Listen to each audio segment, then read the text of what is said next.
Have you ever shown up to deliver groceries, thinking it's just another stop, only to walk straight into the kind of heartbreak that hangs heavy in the air?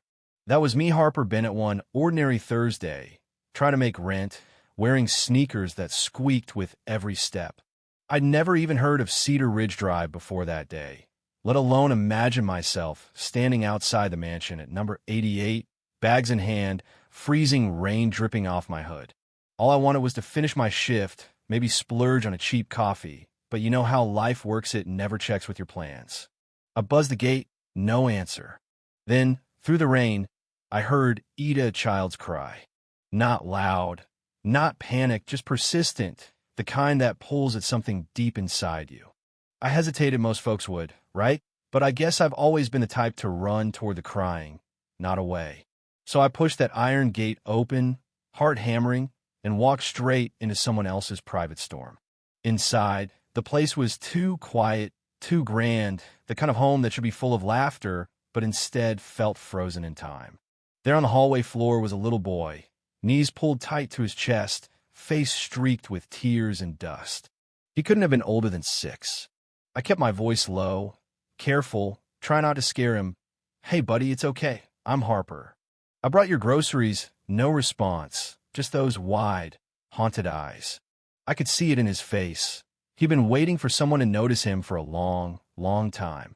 And then I don't even know why I started humming a lullaby my mom used to sing when I was a kid and my little brother was sick. The sound kind of filled up the empty house, and for a second, the boy relaxed just enough to inch toward me, resting his head against my shoulder. I almost lost it right there, but before I could really process what was happening, I heard footsteps. A man tall, gaunt, looking like he hadn't slept in weeks appeared in the doorway. He just watched, his eyes so tired and wary I felt the weight of them. "Sorry, sir," I said quickly, standing up, hands shaking. "I heard your son crying. I didn't mean to intrude." He nodded, voice rough. "You did the right thing." Then he took the grocery bags from my hand, barely glancing at the receipt, like none of it mattered compared to the quiet storm that had settled in his home. That was Ethan Monroe Mason's father, a man you could tell had once been full of life, but was now running on regret and memory. I left quickly, but not before telling the boy, "Take care of your dad, okay?" He nodded, eyes still locked on mine. Even as I walked back into the rain, the weight of their sorrow followed me. You know, sometimes you meet people for a second, and they never leave your mind. That was Mason and Ethan. For days, I replayed the moment, the boy's silent plea, the way Ethan clutched a child's drawing I'd glimpsed on the floor. 3 figures, one unmistakably me in my faded green jacket. It was like they'd already let me into their story, and I couldn't walk away from it. A couple days later, I'm clocking into the grocery store, same old routine, when my manager waves me over. "Hey, Harper, special request. You're delivering to Cedar Ridge again. The dad asked for you." My first thought, this is weird. My second thought, if Mason needs me, I can't say no. This time, the house feels different, a little less like a mausoleum and a little more like, I don't know, hope, maybe. Ethan greets me at the doors, still stiff, but there's a softness to his voice. "Thank you for coming back," he says, and for a second, the walls between us feel a little thinner. I tell him I grew up taking care of my little sister after our mom died, that I understand more than he knows. And for the first time, he lets his guard down just a little. Inside, Mason lights up when he sees me, actually smiles, and suddenly it's like the house breathes again. We build block towers, race toy cars, laugh until my sides hurt. Ethan stands at the edge of the room, watching, torn between gratitude and guilt. But the biggest surprise comes later, when the housekeeper, Sadie, Ethan's late wife's sister, corners me in the kitchen. She's got eyes that could slice steel and tells me, flat out, not everyone wants a stranger here. Some things can't be fixed by outsiders. The tension's real, but I hold my ground. I'm here for Mason. That's it. But inside, I know it's more complicated than that. That night, I can't sleep. I keep thinking about how a single acta hummed lullaby, a moment of kindness, can wedge itself into the cracks of someone else's pain and maybe, just maybe, start to heal it. Ethan finds an old letter from his wife, Clara. Upstairs, her handwriting is shaky, but the message is clear. Don't lose what matters most. Don't shut the world out. He reads it by the pale desk lamp, tears in his eyes, the kind of man tries to blink away when he thinks no one's watching. The next day, I show up with more than groceries, a new sketchbook, and crayons for Mason. Ethan surprises me by showing me family photos in the attic, moments frozen before everything fell apart. I don't want to lose the chance to be a family again, he says, voice breaking. I promise him I'll do my part, even if I'm not sure what that looks like. But life's never simple.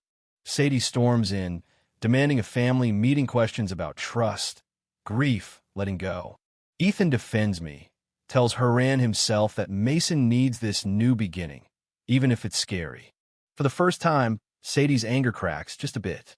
She wants to protect Mason too, in her own hard way. Weeks pass.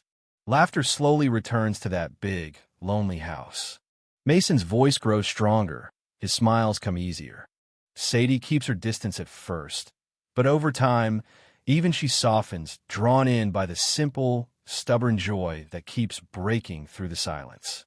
Ethan and we talk more about loss, about hope, about second chances. It's not a love story, not yet, but there's something real building between us, something rooted in shared struggle. And then one chilly autumn evening, Ethan gives me a small set of keys. It's for the apartment across the street. He says, for you and your sister. You belong here, Harper. We all need you. It's not a fairy tale ending, not even close. There's still grief, still days where the pain feels bigger than the hope. But for the first time, none of us is alone in it. The neighbors notice Cedar Ridge starts to change. People who used to hide behind hedges now wave, check in, offer help. My deliveries turn into little moments of connection, stories traded at doorways, kindness passed along. And Missoni hands me a drawing one day, a family with messy hair and bright eyes, and he says, thank you for not giving up on us. I hug him tight, feeling the ache and the healing mixed together. On a cold winter night, I sit by the window, tea warming my hands, watching Mason and Ethan play outside, their laughter rising over the sound of the wind. Sadie joins me, quiet but present, and together we watch the new shape of our family form, flawed, fragile, but real. The road ahead? Who knows? There are still old wounds and hard days. Maybe Sadie will never fully trust me. Maybe Ethan and I will drift apart. Maybe Mason will grow up and forget all of this. Or maybe, just maybe, kindness and courage are enough to hold us together, even when life tries to pull us apart. So, what would you do if you stumbled into someone else's pain? Would you stay, risk your own heart, or walk away? Do you believe strangers can become family, or is blood the only thing that matters in the end? Drop your thoughts below, let's talk about it. Because sometimes the stories that matter most are the ones we write together in the comments, in the messy, unfinished chapters of our own lives.